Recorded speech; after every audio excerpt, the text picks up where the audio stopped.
Hello everyone, welcome to Help Yourself ME CFS. Today I'm going to talk about food and specifically what I did and I'm still doing and eating and drinking to help myself on my recovery journey.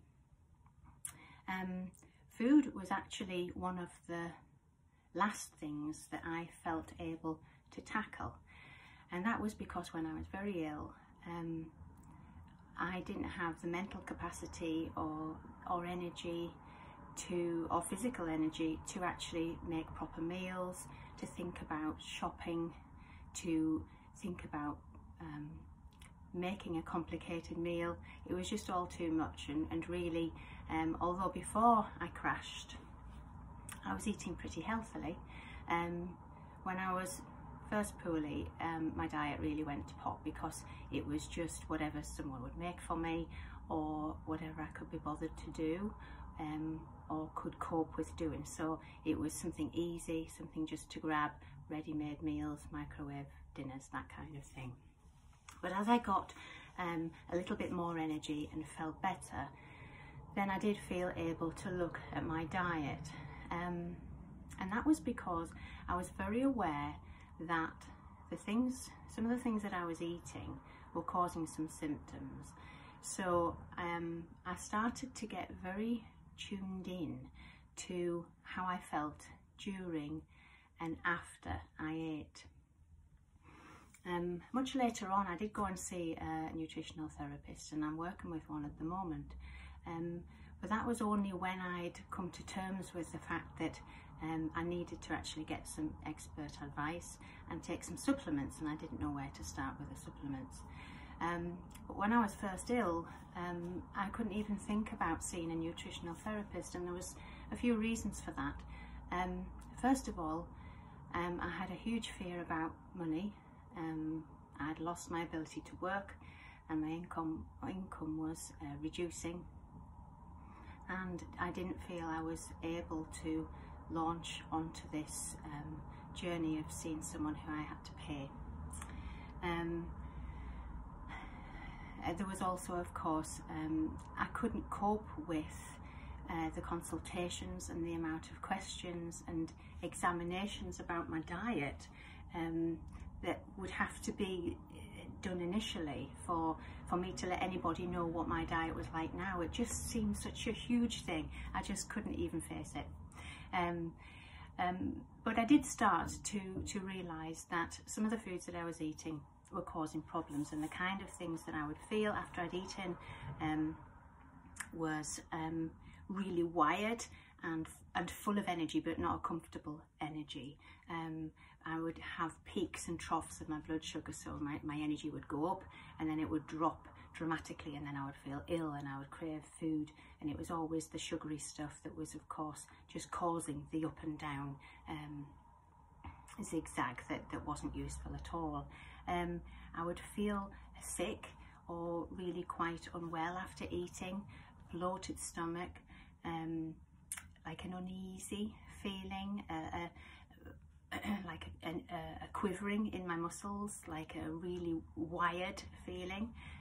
I would get headaches, really bad headaches, particularly with alcohol and caffeine. You know, so even just having a cup of tea, I would have a headache for a full day. It was awful. And so I could tell that I was getting messages. My body was trying to tell me something about the food that I was eating. But I knew also that sometimes when I ate, I felt okay. So I knew it was important.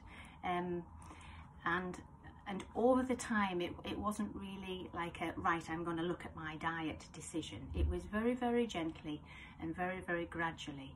I started to cut out the things that were making me feel unwell and try and eat more of the things that I knew deep down were better for me, because, you know, I did have a lot of knowledge about what was good food and what wasn't particularly good for you. So this is a list of things that I either cut out or reduced in my diet over some time. So sugar was a big thing. So I knew that if I had a biscuit or some chocolate, I felt immediately unwell. I felt, yes, it gave me a boost, but it wasn't a comfortable one. So I started to reduce things, obviously just adding sugar to anything, but cakes, biscuits, jams, anything that was obviously full of sugar. A huge thing that I resisted for a long time was that I cut out gluten. This was, I can't tell you how pivotal this was in me feeling better. I'd heard a lot that I might be sensitive to gluten. People were often sensitive to gluten, even though, you know, the blood test had shown, obviously I wasn't allergic to it and I didn't have celiac disease, but that it was a common thing that caused problems with people. And people would say, well, why don't you just cut it out? Just do it. And it wasn't that easy. It really, I didn't feel that it was that easy, because changing your diet is really quite a challenge. You know, you get into your habits of eating, and also if you're feeding a family, the prospect of changing your diet and going gluten-free, you know, has connotations, doesn't it? And so I resisted it for a while, and it was only when I felt mentally able to cope with it and to shop differently that I tried it. And it wasn't until 2018, and I did become unwell in 2015, so you can tell how long it took me to get round to it.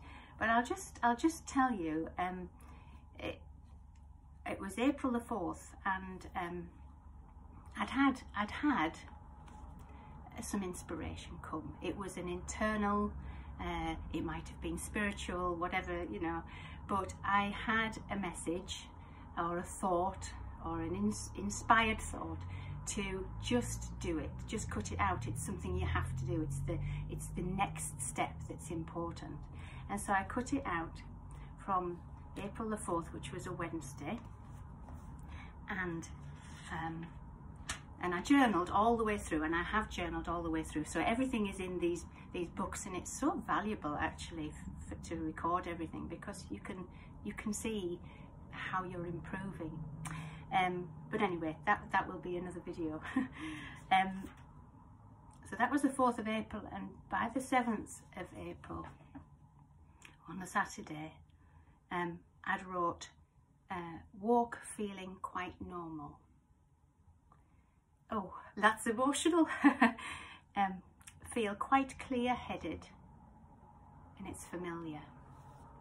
So all of that time, so 3 years, I'd felt not me. And people who have ME or chronic fatigue will recognise what that is. It's just, it's like you've been invaded by something else.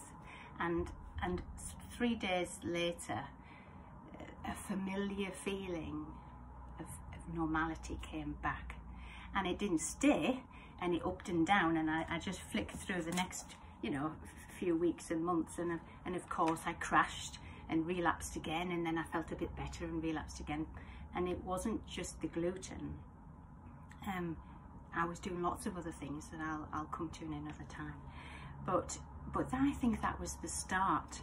And you know, go forward a couple of weeks, I'd been to like a show, a health and healing show for 6 hours, which was just, had never been thought of. You know, I wouldn't have thought I could even cope with that, just going and walking around and seeing the stalls and that kind of thing. And I'd written, bit tired, but fine. The next day, so what would have normally happened was that I would have been, done something one day, and then I would have exhausted myself, and then it would take me 3 days to recover from doing anything like that. And the 3 days thing is a thing. So if it's familiar to you, I'll describe and talk to you about the 3 days recovery thing in another video. But that's what would happen. I would do something, and it might have been just go to the shops, and then I would crash, and it would take me 3 days to recover, and then on the 4th day I could do something else, and then I would crash. But here we are. I'd been to the health and healing show one day for 6 hours, and then the next day I'd written, felt good, yay. So it was really pivotal. And so all that time that I'd been eating gluten, my body was struggling with it. So that was, so stopping eating gluten was one less thing that it had to cope with. And you know, it started, you know, helping my recovery. The other things that I did was cut really down on caffeine, tried to introduce decaffeinated or herbal teas instead.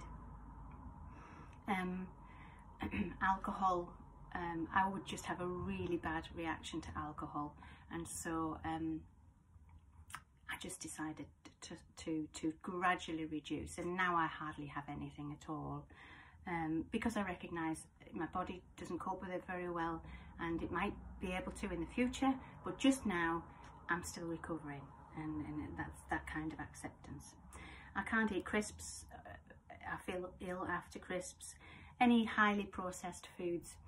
Somebody I read once, if you try not to eat things with more than 6 ingredients in. So if you imagine if your body is struggling with some things and you don't know what it's struggling with, the more simple whole foods that you can eat, the better. The more processed, it's just more stuff for your body to deal with and for your liver to detox. And if it's struggling with that already, and apparently if you're sensitive to caffeine and alcohol, it means that your body's not detoxing very well, so you really don't want to overload it with stuff. Fast foods, I don't eat much of that. Dairy, I love cheese, and so, but I knew that when I had like a glass of milk or something with a lot of cow's milk, I wouldn't feel that great, or cream. So I love coconut milk or oat milk or almond milk, so if I'm having anything with milk, I'll have those instead, but I do still eat a bit of cheese. And carbs in general, simple carbohydrates in general, I just calm down on them. You get carbohydrates from lots of other things. There's lots of carbohydrates in fruit and vegetables and things like that, and then I'll have a little bit of gluten-free bread, but generally carbs are reduced, and I think what's happened is that I've stopped the highs and lows of the blood sugar, and I'm much more on a stable line, which just generally it makes you feel better. And another thing is you don't get the cravings for sugary things anymore. I just don't get them. I'm not, you know, I'm not looking in the biscuit tin, or I'm not, you know, waiting for my next meal.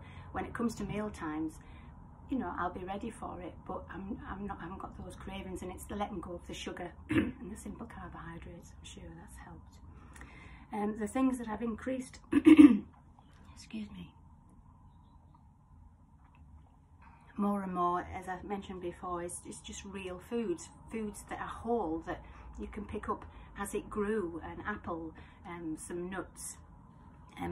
I have fruit and vegetables that I eat quite a lot of them. I eat meat, nuts and pulses. I have healthy fats. I eat quite a lot of nuts, as I've said, avocados, that kind of thing. Coconut oil. I use coconut oil and add it to things, and I like coconut milk. More water.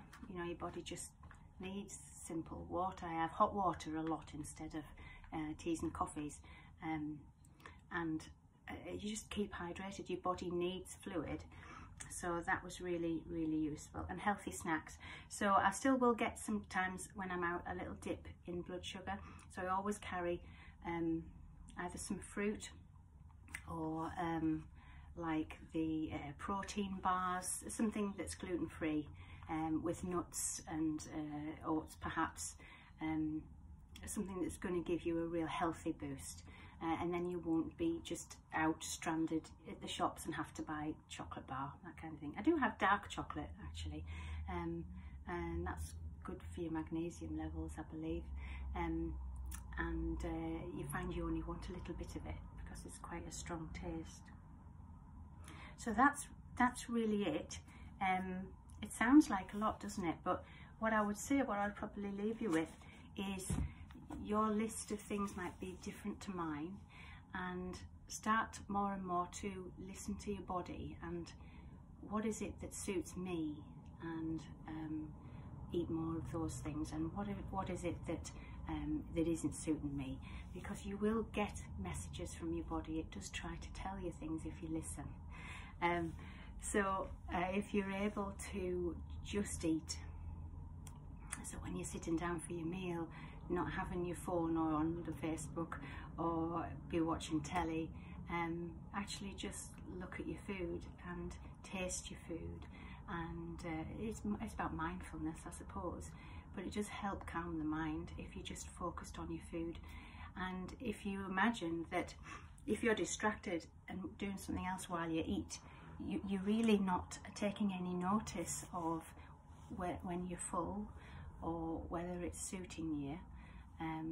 Your body's not really prepared because you're not really looking and seeing your food. So it's really good to be able to just eat, and then you get more in tune with the messages that your body's trying to tell you. So in a future video, maybe next time, I'll talk about the supplements that I took and still take, which are useful. But for now, I hope that's been useful for you, and I'll see you next time. Thank you for listening. Bye.